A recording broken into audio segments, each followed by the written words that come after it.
स्वर्ण जयंती ग्राम स्वरोजगार योजन अर्थ हड़प अभियोग आसी अभियोग 8 महिला को विजिलेंस गिरफ करिछि। योजन गाई न किणी अर्थ हड़प करथिले अभियुक्त माने। गत 1.5 वर्ष है फेरार थिले एसएचजी ग्रुप 8 सदस्य 8 जन को विभिन्न स्थान गिरफ कर कोर्ट चालाण करिछि विजिलेंस। अधिक सूचना पाए सहित जोनाल हेड विभूति साहू अच्छा। विभूति केते टंका माने नैथिले, केते दिन धरी फेरार थिले, कौन अभियोग थिले 8 महिला नाँ?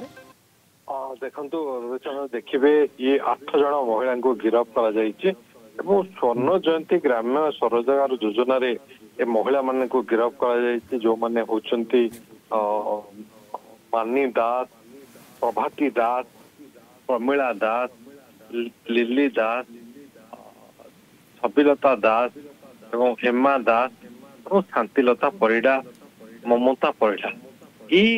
जो स्वर्ण जयंती ग्रामीण स्वरोजगार योजना जो स्कीम अच्छी सरकार से स्कीम रे ये 8 जन महिला जो बेनिफिशियरी कर जो एसएचजी ग्रुप कर जो टंका से टंका को माने हड़प करचंती एवं टंका हड़प कर ये घटना तले आसिला विजिलेंस पाखक और विजिलेंस तदंत करिया परे ये 8 जन महिला को जे स्वर्ण जयंती ग्राम स्वरोजगार योजन रे जो माने ए टंका को हड़प करथिले से मन को गिरफ करिक आज कोर्ट चालान कर जाउछि एवं ए नै कि जहाँ विजिलेंस पक्ष जो सूचना मिली ताको आज स्पेशल जज कटक रो विजिलेंस को कोर्ट रे ताको प्रोड्यूस करा जाउछि एवं जदि अपन देखिबे तांको विरुद्ध रे 1988 मसिया prevention of corruption amendment act रो आईन एवं या व्यतीत आईपीसी रो 420, 467, 468, 471, 120 बी रे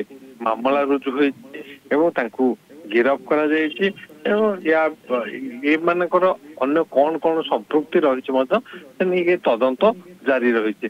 जहाँ विजिलेंस पक्ष किछ समय तले सूचना दि जाइए जे एटा गोटे बड़ धरणर घोटाला एवं ये घोटाला 8 जन महिला जो माने कि स्वर्ण जयंती ग्राम स्वरोजगार योजन किंतु केते टंकार घोटाला होछि विभूति?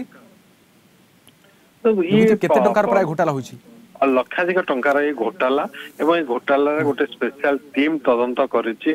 टीम तदंत करिकि एमानकु गिरफ करिकि आज कोर्ट चालान करा जाउछि। हम आशा करबा जे ए नै कि पूरा जो सेल्फ हेल्प ग्रुप रो टंका जो से कि माने आसीथिला एवं 1.5 वर्ष धरि कि ए टंका एमाने हड़प करि चलथिले स्वसहायक गोष्ठी रो तो ये संपर्क में विजिलेंस सविशेष तथ्य परवर्ती समय दब जमी कि ये जो अभियुक्त माने थिले माने ये योजनार अर्थ सरकारी अर्थ पैसा को हड़प करते जहाँकि एसएचजी ग्रुप रो अर्थ से ट्रेनिंग कथा हो इंफ्रास्ट्रक्चर कथा हो से ए टंका आसबार थिला ए टंका खर्च होबार थिला किंतु से खर्च से माने करी नाहंती एवं ए टंका को से माने हड़प करने थिले जोटा कि ओडिशा विजिलेंस तदंत करथला एवं तदंत करी 8 जन महिला तो 8 महिला को वर्तमान गिरफ करा जायछि। अर्थ हड़प अभियोग रे लक्षाधिक टंका माने अर्थ हड़प करिसंती एवं गाई किनिबा पई अर्थ नैथिले किंतु कोनोसी गाई किनि नाहंती। तेबे वर्तमान विजिलेंस द्वारा माने प्रथमे गिरफ एवं पर कोर्ट चालान होछंती। बहुत धन्यवाद तमाम सूचना पे। हम सहित जोनल हेड विभूति साहू रहथिले।